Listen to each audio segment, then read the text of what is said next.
안녕하세요. 대거중학교 3학년 학생 여러분, 과학쌤 주혜슬입니다. 오늘은 우리가 지금까지 배운 대기 중의 물이라는 중단원 내용을 총정리하는 날이에요. 이 중단원에서 어떤 내용이 있었냐면 첫 번째는 포화 수증기량에 대한 내용을 배웠어요. 포화 상태란 무엇이고 기온에 따라서 포화 수증기량은 변한다 라는 것을 알게 되었죠. 두 번째는 이슬점이라는 개념을 배웠습니다. 이렇게 수증기가 물로 응결이 시작되는 온도를 이슬점이라고 하는데 포화수증기량 곡선에서 이 이슬점을 찾을 수 있어야 합니다. 또한 세 번째 배운 내용은 상대습도인데 상대습도는 이번 시간에 배울 내용이고요. 네 번째는 구름과 강수에 대한 내용이에요. 이거 우리 바로 수요일에 바로 지난 시간에 배운 내용이죠. 구름은 어떻게 생성되며 비와 눈은 어떻게 내리나요? 하는 물음에 대한 대답을 배웠습니다. 그러면 첫 번째 포화 수증기량에 대한 내용부터 복습해 보도록 하겠습니다. 포화 상태란 어떤 상태를 의미해요? 어떠한 공기가 수증기를 최대한으로 포함하고 있는 상태를 포화 상태라고 합니다. 어떤 공기는요, 얘가 포함할 수 있는 수증기 양에 한계가 있어요. 그런데 그 한계치만큼 다 포함하고 있으면 그때를 우리는 포화 상태라고 하고, 이 공기가 최대한으로 포함할 수 있는 수증기의 양을 우리는 뭐라고 해요? 포화 수증기량이라고 합니다. 꽉 차 있는 포화 상태의 공기 1kg에 들어있는 수증기의 양을 g으로 나타낸 것이고, 그래서 단위는 g/kg이라고 했었죠. 이러한 포화 수증기량은 공기의 땡땡에 따라서 달라집니다. 공기의 무엇에 따라 포화 수증기량이 달라질까요?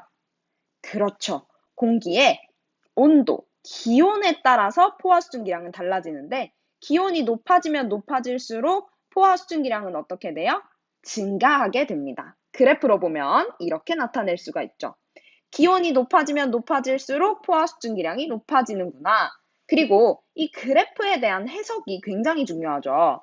지금 이 점에 있거나 이 점에 있는 공기는 무슨 상태예요? 곡선 위에 있으니까 그 온도의 공기가 최대한 포함할 수 있는 수증기량을 다 포함하고 있는 포화 상태입니다. 얘도 포화 상태죠. 그런데 이쯤에 있는 공기, 30도의 공기는 이만큼의 수증기량을 포함할 수 있는데 요만큼밖에 포함하고 있지가 않네. 그러면 아직 다 포함을 못하고 있구나. 불포화 상태구나 라는 것을 알 수가 있습니다. 여기서 바로 두 번째 이슬점에 대한 내용을 복습해 보도록 하죠. 이슬점이란 무슨 점이라고 하면 온도를 의미한다고 했죠. 끓기 시작하는 온도, 끓는 점, 얼기 시작하는 온도, 어는 점처럼 이슬점은 이슬이 맺히기 시작하는 온도예요. 즉, 수증기가 물로 응결하기 시작할 때의 온도입니다. 수증기가 물로 응결이 되려면요, 그 공기의 온도가 계속해서 낮아져야 돼요. 그래프로 설명을 해볼게요. 자, 포화 수증기량 곡선이 이렇게 있는데 만약에 이쯤에 있는 공기가 있었어요. 현재 불포화 상태의 공기죠. 이 공기의 수증기 양은 그대로 둔 채로 온도만 낮춰볼 거예요. 온도만 쭉 하고 낮춰보면 언젠가 이 지점에 도달할 때가 생깁니다. 이 지점에 도달하면 이 공기는 포화 상태가 되겠죠. 곡선 위에 있으니까요. 그런데 이 상태임에도 불구하고 온도를 더 낮췄다라고 생각을 해보면 이때는 10도의 공기가 포함할 수 있는 수증기량이 이만큼인데 이거를 지금 초과한 상태예요. 그렇다면 이거는 수증기가 아닌 다른 걸로 변신을 하겠죠. 수증기가 아닌 물로 변신을 하고 우리는 그것을 응결이라고 합니다. 이렇게 이 지점을 지나는 순간부터 포화 수증기량보다 더 초과하는 수증기량을 포함하고 있기 때문에 응결이 일어나기 시작해요. 그리고 이 공기 입장으로 봤을 때 응결이 시작하는 이 지점의 온도가 이슬점이 되는 거죠. 우리 지난 시간 문제에서 이 공기의 이슬점은? 이라고 물었을 때 정답이 냉각시키다가 곡선이랑 도착한 이 온도, 20도가 정답이었습니다. 그리고 오늘 새롭게 배울 내용이죠. 상대 습도란 무엇인가 배워보도록 하겠습니다. 우리 습도 습도라고 하면요, 공기의 습한 정도예요. 겨울철에는 공기가 건조하지만 여름, 장마철에는 공기가 되게 습해요. 이렇게 공기가 건조하고 습한 정도를 우리는 습도라고 하는데, 일상생활에서 우리가 주로 사용하는 습도라는 개념은요, 상대 습도를 뜻합니다. 이 상대 습도라는 개념을 선생님이 그림으로 설명을 해줄게요. 짠! 자, 어떤 공기가 있는데 그 공기는요, 자신이 최대한으로 포함할 수 있는 수증기양, 포화 수증기양이 정해져 있습니다. 무엇에 따라서? 그 공기의 온도에 따라서. 기온에 따라 포화 수증기양이 정해져 있는데요.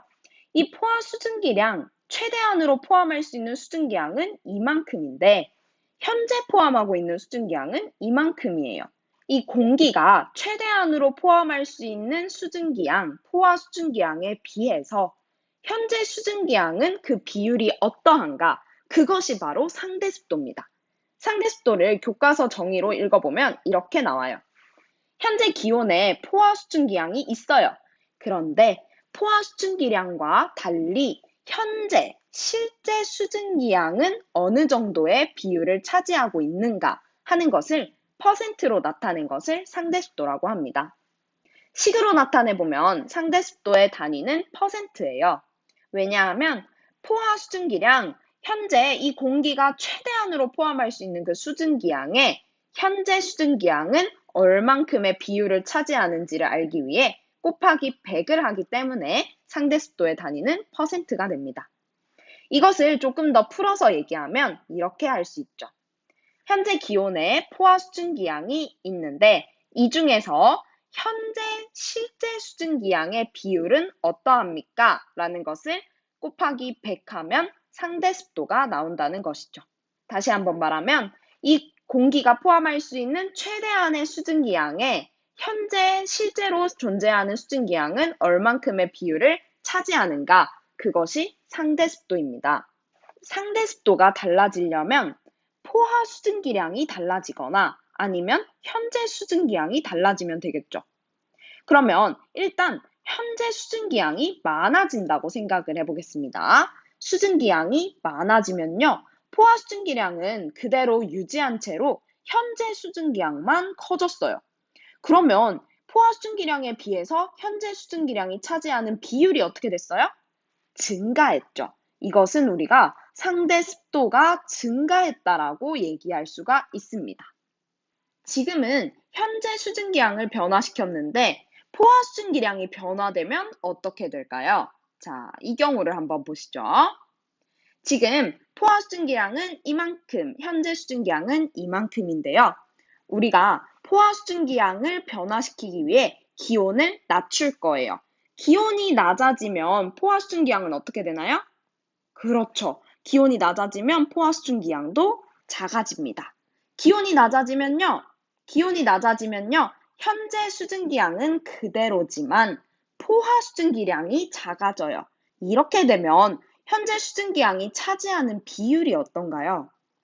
이때는 전체에서 이거가 차지하는 비율이 좀 작았다면 이때는 전체가 작아져 버리니까 얘가 차지하는 비율이 커지는 거예요.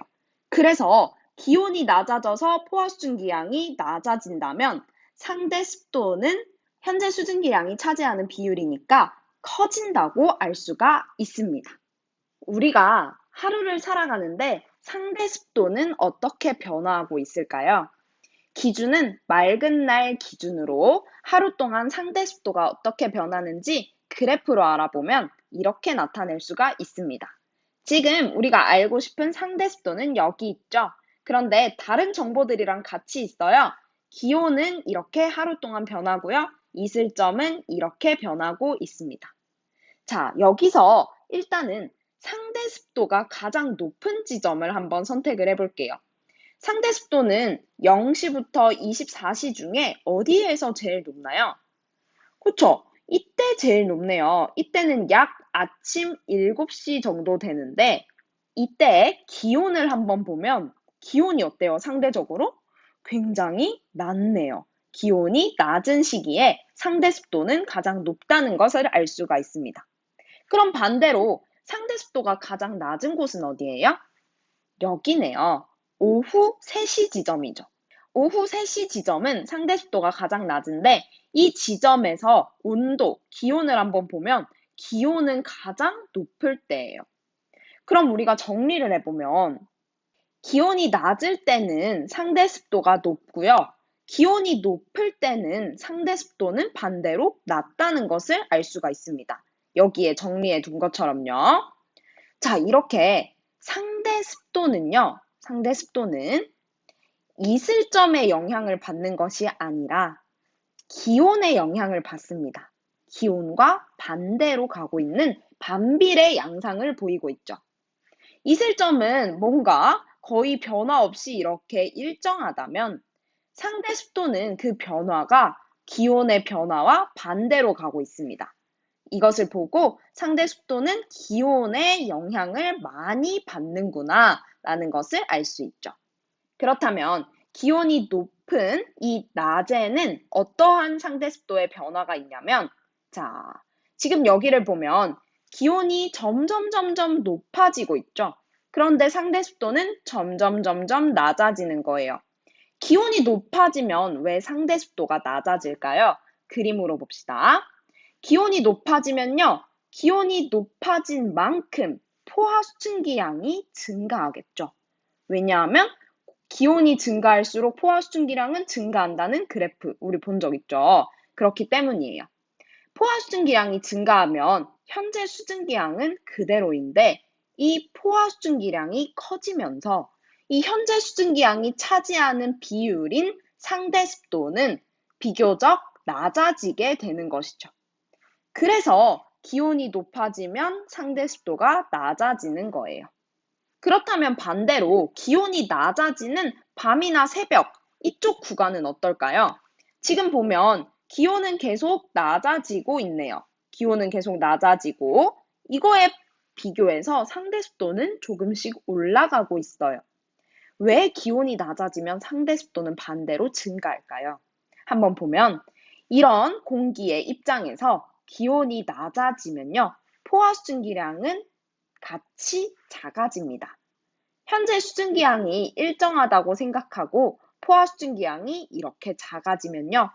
현재 수증기량이 차지하는 비율이 얘에 비해서 높아지겠죠. 그러니까 기온의 변화와 반대로 상대 습도는 증가하게 됩니다. 여기까지가 상대 습도에 대한 내용이었고요. 마지막으로 지난 시간에 배웠던 구름과 강수 부분을 정리해 보도록 합시다. 구름은 어떻게 만들어지는지 우리 지난 시간에 배웠죠? 단계별로 한번 볼게요. 자, 첫 번째는 일단 공기가 상승을 해야 됩니다. 공기가 상승하면 주변의 기압이 낮아지면서 부피가 어떻게 돼요? 점점 커집니다. 이렇게 공기가 상승하면서 공기의 부피가 커지는 걸 우리는 네 글자로 뭐라고 하냐면 단열 팽창이라고 합니다. 단열 팽창이란 외부와의 열 교환 없이 부피가 커지는 현상을 의미하는데 이러한 단열 팽창이 일어나면요. 공기가 팽창하면서 에너지를 소모한 만큼 기온이 떨어집니다. 공기의 상승으로 기온이 계속해서 떨어지다가 이슬점에 도달하게 되면 이슬점, 응결이 시작되는 지점이죠. 그래서 이때 수증기 응결이 일어납니다. 수증기가 응결되면 무엇으로 변해요? 물로 변하죠. 이러한 물방울 형태로 변하는데 물방울들이 모여서 만들어진 것, 그것이 바로 구름 생성이죠. 자, 우리는 이 부분에서 선생님이 빨간색 표시한 부분만 기억을 하면 돼요. 빨간색 표시한 이 부분들을 보면서 그림도 함께 봐주세요. 구름이 생성되는 과정은 공기의 상승이 일어나고 단열 팽창이 일어나면서 공기의 온도가 떨어집니다.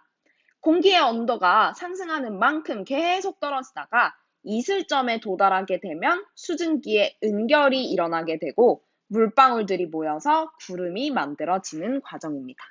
구름이 만들어지는 과정 우리 실험으로도 볼 수 있었죠. 첫 번째로 이렇게 공기를 압축시킵니다. 두 번째는 뚜껑을 열어서 팽창시키죠. 그리고 세 번째는 향연기를 넣어보기도 해요. 자, 첫 번째, 공기를 압축시켰던 이 과정은 단열 압축이고요. 이렇게 두 번째, 뚜껑을 여는 과정은 단열 팽창 과정이었습니다. 이 과정에서 단열 팽창이 일어나고 단열 팽창 시에 온도가 떨어지잖아요. 이렇게 떨어지면 뿌옇게 흐려지는 모습을 볼 수 있었는데 이것이 바로 우리가 보는 구름이 만들어지는 원리죠. 이때 향연기를 넣고 실험하면요, 더 뿌옇게 흐려지게 되는데 이 향이 무슨 역할을 했기 때문이냐? 응결을 촉진하는 역할, 응결핵 역할을 했기 때문입니다. 마지막으로 눈과 비는 어떻게 내리는가 강수 과정에 대해서 보면 비교적 중위도, 고위도, 그러니까 우리나라처럼 따뜻한 지방이나 아니면 추운 지방에서는 눈과 비가 이렇게 내립니다. 자, 지금 구름 속에 빙정이 있어요. 얼음 알갱이죠. 이 얼음 알갱이에 주변에 있던 수증기들이 달라붙습니다. 그러면 이 얼음 알갱이가 어떻게 돼요? 커지겠죠. 이렇게 커진 얼음 알갱이는 무거우니까 밑으로 떨어지게 되고요. 떨어지는 과정에서 그대로 떨어지면 눈, 떨어지다가 녹으면 비가 됩니다. 이것이 중위도, 고위도 지방에 눈과 비가 내리는 원리인데 0도, 적도처럼 이렇게 저위도 지방에서는 얼음이 존재하지가 않아요. 그래서 어떻게 만들어지느냐? 작은 물방울들이 합쳐져서 큰 물방울이 되고 큰 물방울이 무거워서 떨어지면 그게 비가 되는 것입니다. 여기까지가 지난 시간까지 배운 대기 중의 물 중단원 내용이었습니다. 포화 순기양, 이슬점, 상대 습도, 구름과 강수. 제목만 봐도 그 핵심 내용이 여러분 머릿속에 떠올랐으면 좋겠네요. 자, 여러분이 얼마나 잘 이해하고 있는지 문제를 풀면서 정리를 해볼 거예요. 강의 영상 아래에 링크 있죠? 거기로 들어가서 문제 풀고 오늘 수업 마무리하도록 하겠습니다. 여러분, 오늘도 수고 많았고요. 선생님이랑은 다음 주에 학교에서 보겠네요. 그럼 그때 보도록 하겠습니다. 안녕.